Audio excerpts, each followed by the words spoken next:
Hey, buddy, everybody, welcome to another edition of Mike Talk. It's another Friday edition. People dancing and making faces in the background. That's why I'm laughing at them.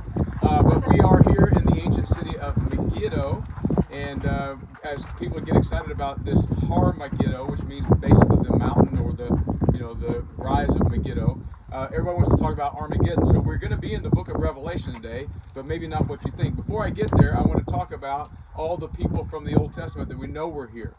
We passed through Solomon's gate, Solomon the great king who conquered and made Israel as big as it ever got. And then this was also the city of kings like Ahab, and not their main cities, but that part of their city structures and the defense mechanisms they had in place. I actually, if you want to look in the Old Testament, Joshua 12:21, this is one of the kings that Joshua conquered when they first came into the land. And also Josiah, the boy king who grew up to be king, and he went actually into battle against Pharaoh Necho and died in this city. So there's a lot of Old Testament history and kings. Ahaziah was another king that died here. But today I want to focus on this site as it's come to be known as Armageddon, and a place where something incredible happens. In Revelation 16:16, Armageddon is mentioned. In this place, after the sixth seal is opened, all the kings of the earth, or with the beast and the dragon and the evil spirits, they gather as one big army. They get all the armies of the world to fight against God's kingdom on that final day. And so really we just have this one little verse, Revelation 16:16, that talks about Armageddon.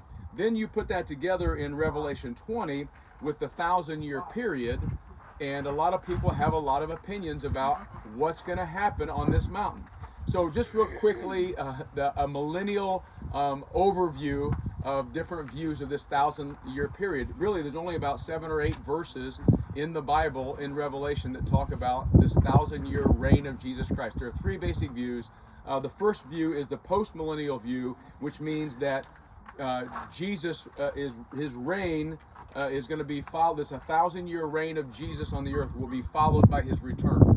So there's going to be 1,000. There's a very popular view when we hadn't reached the year 1000 AD yet, that the church was established, it was going to reign, and then Jesus is going to return.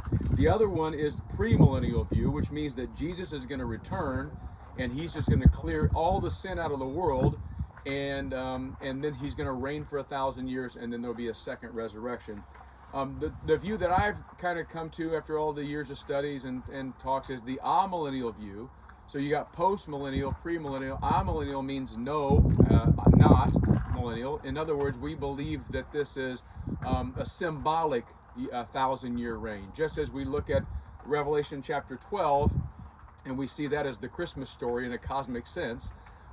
Revelation, the word means, apocalypto, means to reveal, but it's told in an allegory kind of form. So the reign, the 1,000-year reign of Christ, is symbolic, I believe, of the church reigning, because the church dominates the world, even though it doesn't feel like a dominated by Jesus world. It's still, the church is everywhere, and it's spreading, and the gospel is being spread.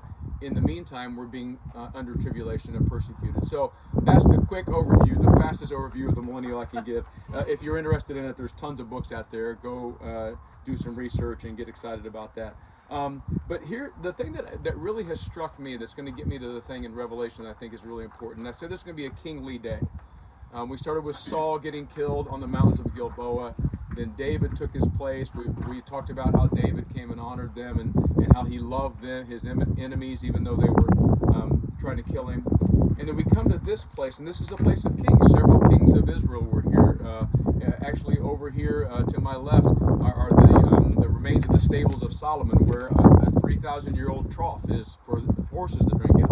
A lot of kings here, and this dig specifically is a place where they've had different layers of kings and kingdoms. That's how these cities were built. So for me, I look at this and I ask this question: what's going to happen to all the kings and the kingdoms of the world? That's the way it's going to look. Layer after layer after layer after layer. You have power, you have gold, you have authority, and then somebody else is stronger and they take you out. Even as we record this now, we know that there's an invasion of Russia, right?